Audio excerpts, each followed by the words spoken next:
دگوتارا خویا هفتیانه دا سروک وزیر عراق حیدر عبادی را گهاند کردا مافک آسایی و یاسایی هی دولت خدا مزرینن بله انجام دانا را پرسیه دوی غناغی دا دبرجواندی آوان دا نابید. سروک وزیر عراق گوتی دانستاندن حکومت عراق دیگل شان ده هرما کردستان درباره بلند کرنا آلای کردستان بون به پارزگاه کرکوک و خویا کرکو کردا مافنینه آلای خول سردام و دزگین فرمی بلند بگن و اگر را پرسیجی بهت انجام دان ده کشا و گرفتن زور جدرز بن. لیشا وابوری دریدانه که هاتنو چونه دا دو کسال باشر دوک گیان خوش دست دا.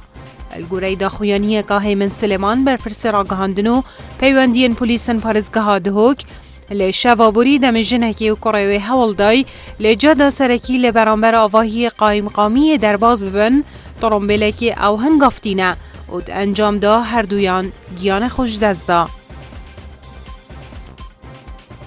به خمد دریجی پیدانا بجاری ده شار دیجی دولت اسلامی دا لعراق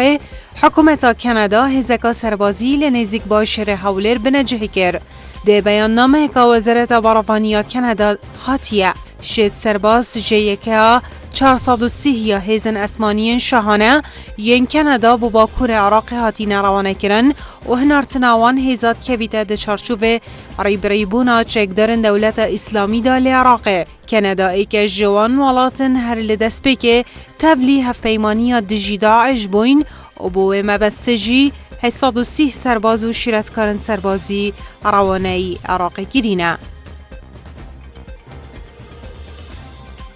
نتوانه گیرتی را گهان جه اگرا بردامیا شرعی لدورن روش آوای باشر موصل پزاران خلکی وان تا خود وراد دناف شرعی دا هاتی ندور پیش گرن و جیانوان کتیت مطرسیه دا لیز جیراند هنارتیه نتوانه گیرتی بو کاروبارن مرواتیه لعراقی گوتی خلکی تا خود ورن دور پیشگیری لموصل ماینه بخوارن و هیچ خدمتگزاری که سرکی یا جیانه البردست وان نمایه و اگر روش بویشه و بردام بید دهت پیش بینی کرن کارست کامل روایتی ری بدد.